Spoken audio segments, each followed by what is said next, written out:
Welcome back with Made with Love. I'm so excited. It's been such a great weekend. I've missed all of you. Hopefully, you're having a really great day, and I'm so grateful to connect again on this beautiful Monday morning so that we can share our vision boards. Who's got our vision boards going? Hi, Morgan. I'm hoping that all of you can post a picture of your vision board right here in the comments below. So I'm really looking forward to seeing those. So grab a screenshot. Hi, Trina. Hi, Morgan. And show us what we got. I've been getting some great messages through our feeds over the weekend, and really hearing some of the creative things that everyone has been doing in order to create their collage. So that makes me very, very, very excited. One of the best, hi Daniel, how are you? Missed you too. One of the greatest parts about being able to see what it is you want is watching it unfold. I remember once upon a time, I had created a vision board, and it was almost 5 years later. I had taken, I love to hike, and I really have a thing for doors. So I was finding that when I was creating my vision board, there was a lot of different arches and doors that were really, I was so just gravity was just pulling us together. And on my collage, there was lots of beautiful walkways and beautiful courtyards and beautiful hiking trails and beautiful doors, right? Well, a couple years later, I remember walking up a set of stairs, and I went, gosh, I feel like I've seen these stairs before. Wow, what is that? And I couldn't wait to get home that day because when I looked at my vision board, it was the same stairs. I was literally walking up the same exact stairs that I had pulled from a magazine when I was creating my vision board.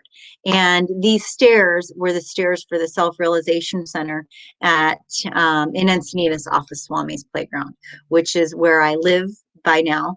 And it happened to be the same exact place where I got my formal education as a yoga therapist. So it was really, really, really neat how that just kind of manifested itself. And sometimes, as we say, God has a bigger view, right, from where he stands. And we don't always know how things are going to unfold, but as we create our stories and we put pieces together with actions and intentions, and we start living this life, leading and leaning into those directions in which we want to be, magic happens, right? My second story about a vision board was again with the doors, right? And seeing all of these doors and me really being drawn to what door are we going to open next? That mentality, that mindfulness, and what's behind the store and what are we creating? Well, one of my greatest jobs I've ever worked and still work is for a retreat center.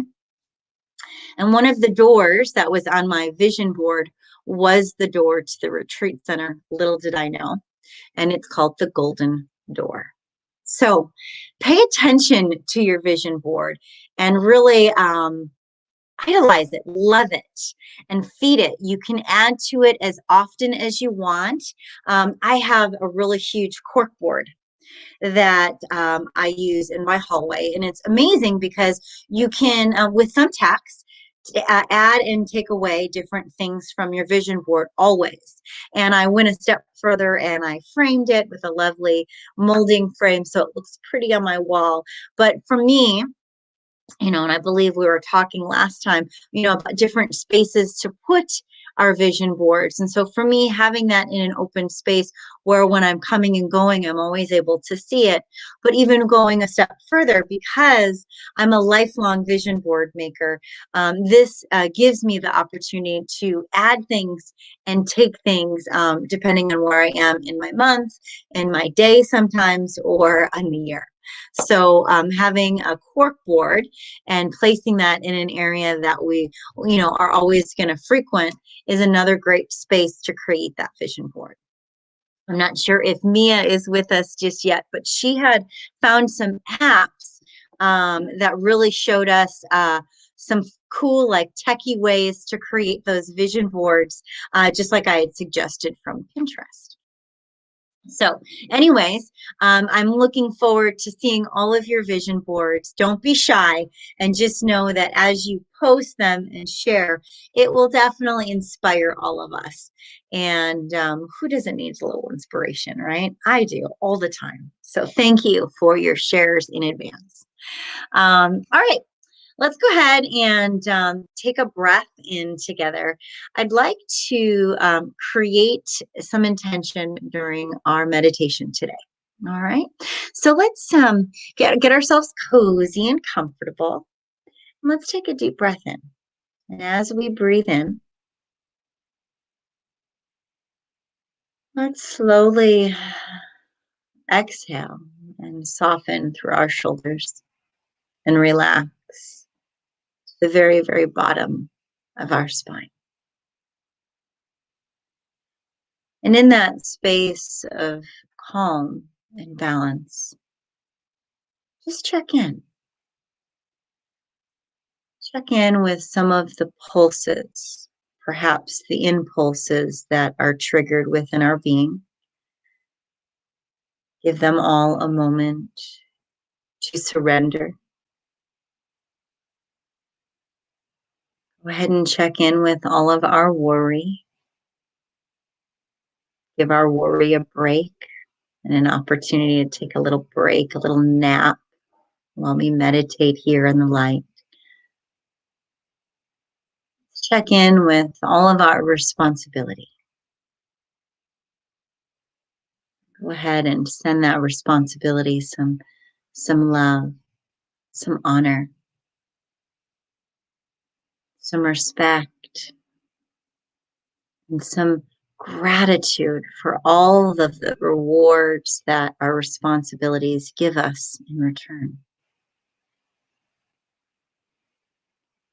Go ahead and check in with all of our loved ones, those that we are seeing eye to eye with, and maybe those that we're not.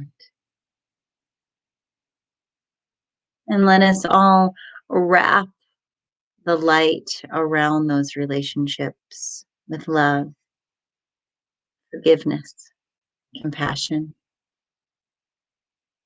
and allow some of those stressors to just take a break in this moment.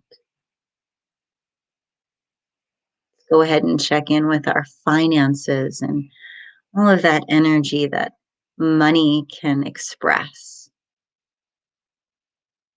And let's uphold it in the light so that it may multiply and give it a moment to do its job. Let's breathe into our peace of mind. Allow that beautiful space to be protected by a golden white light.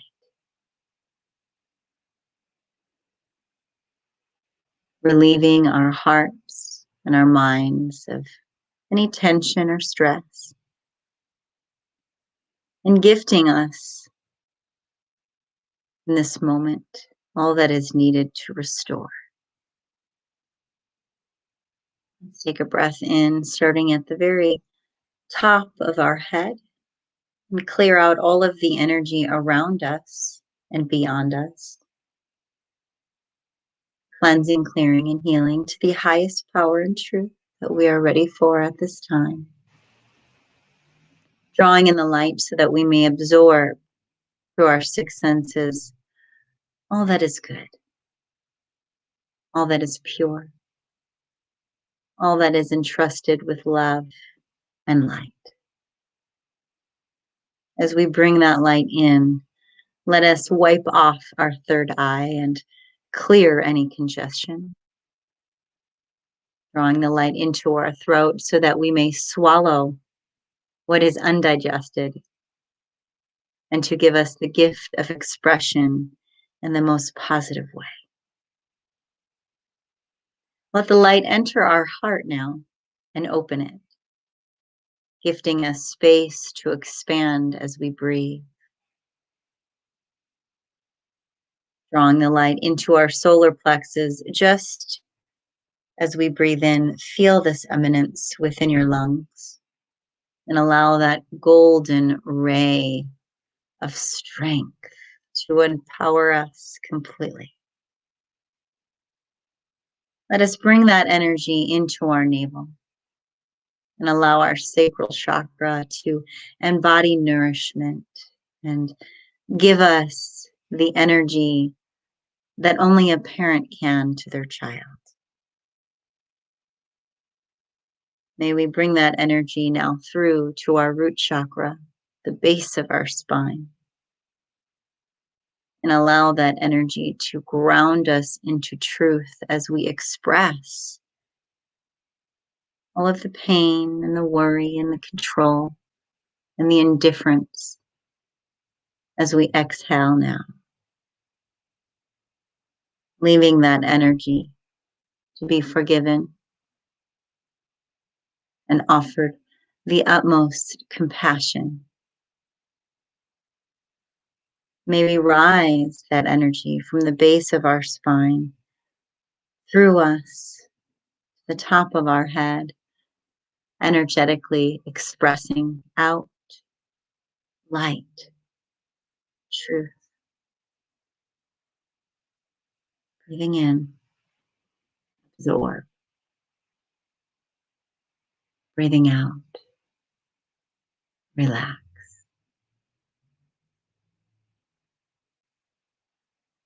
Holding this beautiful space, absorbing all that is needed, relaxing into this moment. Feeling the breath more and more natural. Feeling our truth more and more authentic. And knowing from the center of our being to our higher self, we are whole. We are light. We are love. We are soul. Take a deep breath in. And slowly exhale.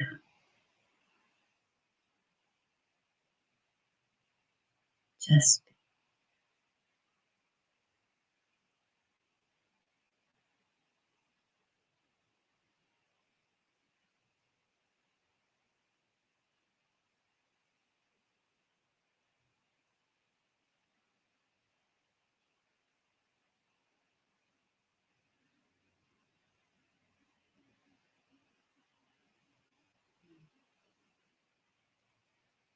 when you are ready, slowly open your eyes.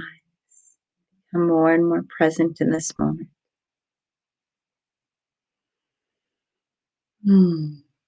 How does that feel?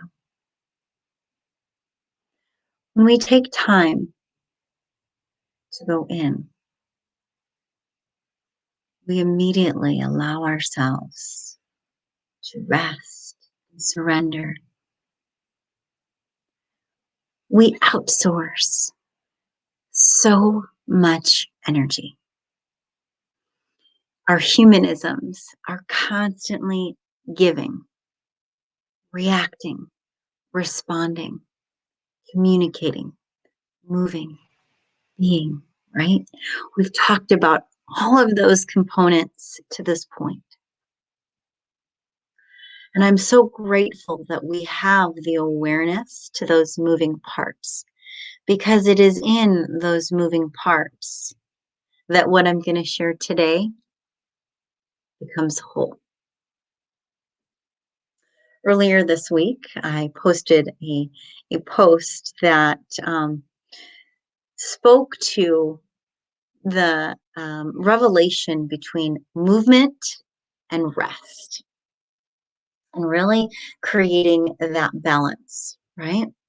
And how we can be at rest, right? We can be still and we can be within, but still have movement going from our mind. Do you remember that conversation we had about a week ago, right?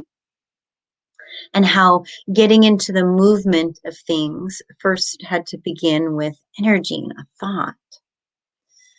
Well, how often do we flood ourselves with too much, especially when we make a decision, when we decide to start a new program, create change, when we are trying to move through emotion, right? Emotion can come with lots of a bunch of series of reactions, right?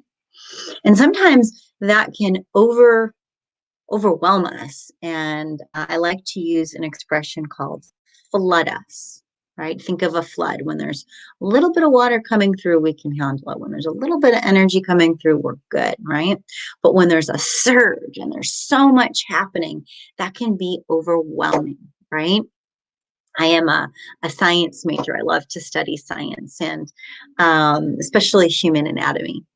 And I remember speaking to one of my professors after class, and I was just so overwhelmed with all of this knowledge that I was being taught.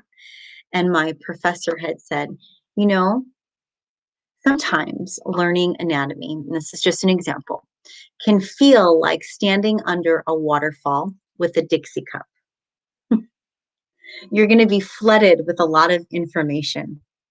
And although your brain is like the Dixie cup, will only be able to take so much inside the cup, but it will be enough to give you what is needed for you to create fruition and expel from that, right? So I want to share with you a few practices that I really have grown to love, called sleep, rest, nap, and meditation, and how these components have provided rest for my brain so that I can have clarity in other spaces and I can really pay attention to how I feel. Because when I'm aware of too much, right, and when I'm aware of that feeling of standing under the waterfall and being flooded with information, sometimes it's too much energy from an emotion. Sometimes it could be too many demands from my job or work. Sometimes it could be too much going on in the household with my kids. I mean, these factors are very changeable conditions, right? But what we always talk about is the one thing that we can rely on is ourselves. When we take care of ourselves, we can become that controlling factor. We may not be able to control what's going on around us, right? But even when there's chaos, we can still find peace. That could be our movement of peace. We can admit and understand that there are things that might frustrate us about other people, right? And our differences, but we can't control them. All we can do is look within ourselves and be aware of how we feel and how we're reacting to it. Now, ideally, we would prefer ourselves to be in a position in which we are responding. And responding and reacting are two different things. A reaction is generated by an impulse, it happens quick. Okay, some energy happens, energy comes up, and we quickly respond. Remember that game, The Family Feud? And they would list a question really fast, and you'd have to hit the thing really quick, and whoever hit it first got to answer the question, right? Well, how often did we have scenarios where people were just reacting and they would hit that button and then they wouldn't know what the answers were, right? So sometimes when things come up, we can react really quickly and really impulsively. And sometimes we can get conditioned to doing that because we are in survival mode. And that is when we talked about our hypothalamus and our hippocampus and how they help interpret some of our reactions that we're having that are talking to the other spaces within us, like our hormones that are creating some of those feels, right? So when we peel apart those layers and we start really attuning into awareness, right?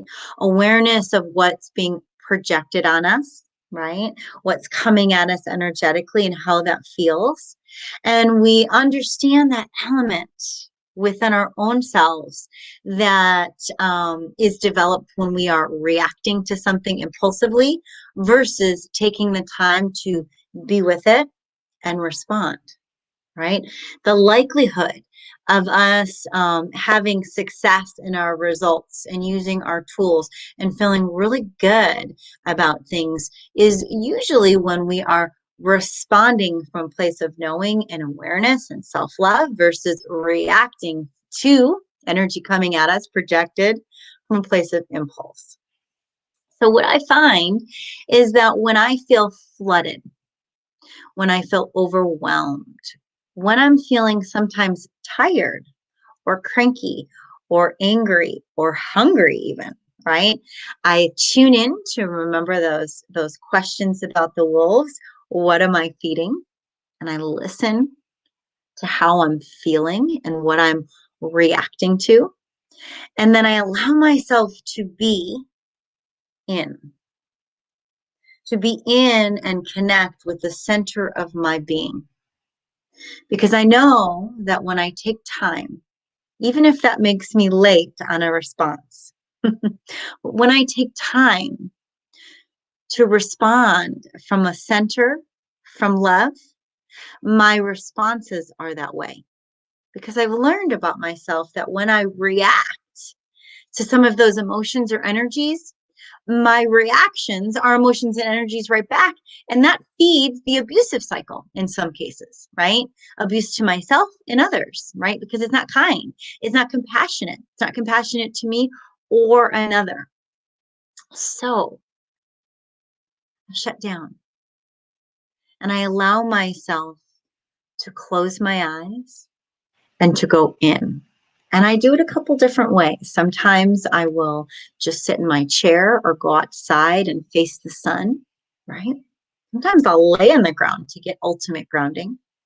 But in those moments, just taking a little time out to close my eyes and to just listen to my own energy, to hear my head, I call it, and to feel my vibrations, to feel myself.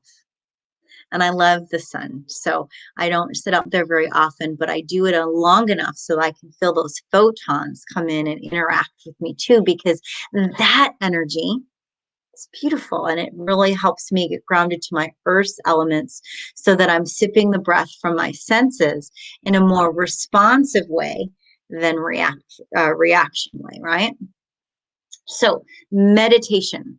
Meditation is a wonderful way to drop into yourself, to tune out some of the energy that is outside of you, the things that we can't control, and to just vibe yourself, right? Think of it like this. Do you ever go in the car and you turn on the radio and you just hear good music and you're just driving and you're vibing, you're looking around, you're vibing with the music, you're vibing with your surroundings, you're vibing with the energy outside of you. When you meditate, you go in and you start to vibe with the sounds within you. And that awareness can really give us an awakening that creates, in most cases, a very different response to what we are reacting to. Okay? Now, for my sleepers out there, or maybe the non-sleepers, right? Sleep is an incredible tool for all humans. We need it, okay? We need to sleep because when we rest, we do so much work in our subconscious that we are not able to do in our conscious state. Sometimes some of the stuff that is requiring our responses is too much. It's either too dramatic or it's too stressful or we're flooded too much. So when we sleep, especially when we allow ourselves to drop into the dream state, we're able to do some of our work in that subconscious space. And we have different assimilations and understandings and passings, right? Things will pass through us as well when we sleep. But the best part about getting a good little dose of sleep. Okay.